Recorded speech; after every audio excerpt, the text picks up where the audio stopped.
Hello, this is Mr. Joseph with another Bible study. Today we're going to be doing a follow-up again on love. This is our third session now that we're getting into on love. The first one was, do we fall in love? And we said absolutely not, that love is a choice. And love is also done in the spirit, and it is done with self-control.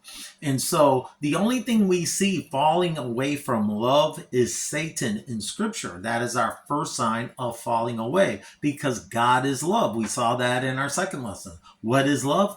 God is love. And so now we're going to take a look at seeking love, and how do we find love? And so again, we said in First John chapter 4 that God is love. So first we must seek God. We must be seeking God if we want to find love. And so God tells us in his word about what love is. We see that in First Corinthians chapter 13. And Paul is telling us, it comes right after chapter 12. So to stay in content, in chapter 12, what is happening is Paul is talking about spiritual gifts. And in chapter 13, Paul is telling us how to use those spiritual gifts to serve others in a loving way that is of God's love. And so we see here, 1 Corinthians chapter 13, beginning at verse 4, we see love is patient, love is kind, love does not envy, love does not boast, love is not proud, it does not dishonor others, it is not self-seeking, it is not easily angered, it doesn't keep records of wrong, love does not delight in evil, but rejoices with the truth. It always protects, always trusts, always hopes, and always perseveres.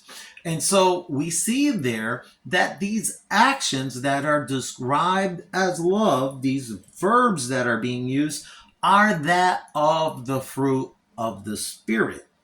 And so in Galatians chapter 5, it tells us those ingredients within the fruit of the Spirit. And it says that these are love, joy, peace, patience, kindness, goodness, faithfulness, gentleness, and self-control. And so with that said, we know what love is. We know that love is God. We know that the verbs of love are those things that we just discussed. Now, in Jeremiah chapter 29, it says, if you seek him, you will find him if you search for him with all your heart. That him is God. And so if God is love, we seek love. If we seek love, we will find love if we search for him with all of our hearts. And in Hebrews chapter 11, verse 6, that Hall of Fame of Faith chapter, we find out that if we seek love, he will reward us by what? Drawing us near. And so if we seek love, we will be rewarded because love will be drawn near. So then all we have to do is identify those characteristics of God. And so what are some of those attributes that we want to be looking in this person of love?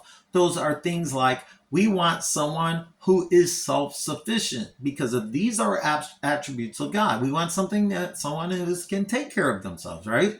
They're self-sufficient. We want someone who is seeking wisdom. We want someone who is seeking faithfulness. We want someone who is seeking goodness. We want someone who is seeking to be just, seeking to be merciful, compassionate, kind, gracious. We want them to be loving. We want them to be seeking holiness. And we want them to be worshiping what is glorious. And so if those attributes are in that person, that is what we're looking for. Now, let's throw right out this concept of a soulmate. This is something that we do not see in scripture. Remember, this is where we get the concept of marriage from. And so what we don't see is a soulmate, someone who is out there that we're turning all these shells over to see if they are underneath or inside. Um, there isn't this one soulmate that's for someone and whatever. We don't see that in scripture. In fact, there's only two times where God intervenes and tells somebody to marry a specific person. We see that once in the Old Testament and once in the New Testament that I know of. And if you know of any more, let me know. But one is Hosea. Hosea is told to marry a prostitute. Now, these are done specifically for a purpose of God and for a special purpose that God has in mind. The second one is Joseph, and he is told to marry Mary, who is with child, who we know is that God child. So those are the only two times that we see it. And we know that there's no soulmate because Jesus talks about as a soul in the kingdom of heaven, there will be marriage. And so we know that there is no soulmate. So let's throw that out. And so that's another thing that we don't have to chase around. We don't have to worry about this long list that women have for Prince Charming or men have for Mrs. Universe, because that is not necessary. And so this leaves us with these things. We choose to love somebody.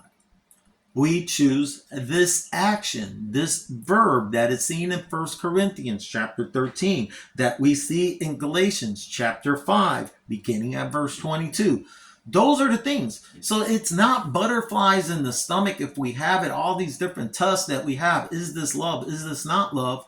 It's love if it meets this test of the Spirit.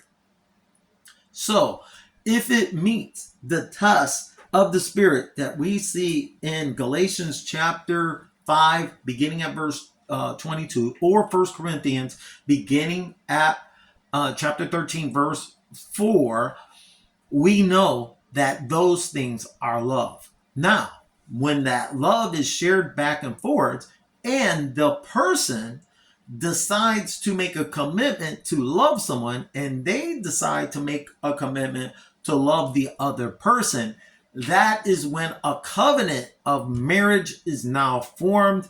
And this is where we find the loyalty, the trust, the faith, and the action of both giving and receiving love.